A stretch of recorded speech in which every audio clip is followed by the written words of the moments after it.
গণতন্ত্রের সৌন্দর্যকে বহাল রেখে জাতীয় ঐক্য প্রতিষ্ঠিত করা সম্ভব। কত পেটানো হয়েছে, আমাদের সবাইকে মিলে শারীরিকভাবে অত আঘাত করা হয়েছে।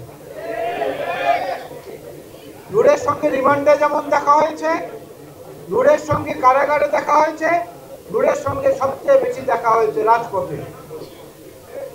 এবং ভিপি নূরের সঙ্গে যারা ছিলেন, ফ্যাসিস্ট বিরোধী আন্দোলনে লিয়াকত কমিটির মিটিংয়ে আমরা যখন বসতাম, আমির খসরু মাহমুদ চৌধুরী সাহেব এবং আমি এবং অন্যান্যরা, তখন আমরা নূরকে বারবার বলতাম এবং নূরের সঙ্গে আজকে যে ফারুক হাসান আছেন এবং অন্যান্য যারা আছেন তাদেরকে বলতাম, ভাই, স্রোতের মধ্যে ভাগ করা যায় না, নদীর স্রোতকে কাটা যায় না, বেড়া দেয়া যায়, স্রোতটাকে এক ধারায় প্রবাহিত করো।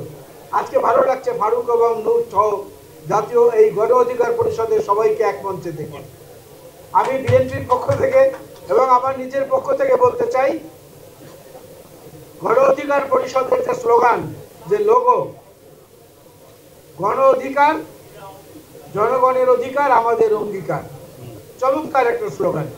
এটা সময় উপযোগী, যুগ উপযোগী। আজকের দিনে যে প্রত্যাশা এবং যে আহ্বানগুলো অন্যান্য নেতৃবৃন্দরা এর আগে তাদের জন্মদিনে দিয়েছেন, তার সঙ্গে তাল মিলিয়ে সুর মিলিয়ে আমি বলতে চাই, আমাদের মূল প্রতিপত্ত বিএনপির পক্ষ থেকে বলা হচ্ছে বারবার, বিশেষ করে আমাদের ভারপ্রাপ্ত চেয়ারম্যান জনাব তারেক রহমান বলছেন সবার আগে বাংলাদেশ।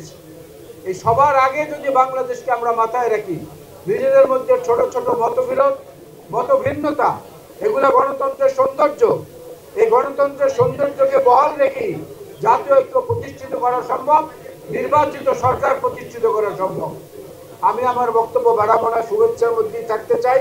শুধু বলবো, ফুল আনিনি এই কারণে, গণ অধিকার পরিষদে এত ফুল, এত ফুল, এত ফুলের বাগান, এই যে ফারুক, এই যে নূর, এই যে রাশেদ প্রধান সহ, রাশেদ সহ যারা আছেন, এত ফুলের মধ্যে নতুন করে ফুল দেওয়ার কোনো প্রয়োজন নেই। এই কারণে আমরা কোনো ফুল দিলাম না। ধন্যবাদ। আসসালামু আলাইকুম।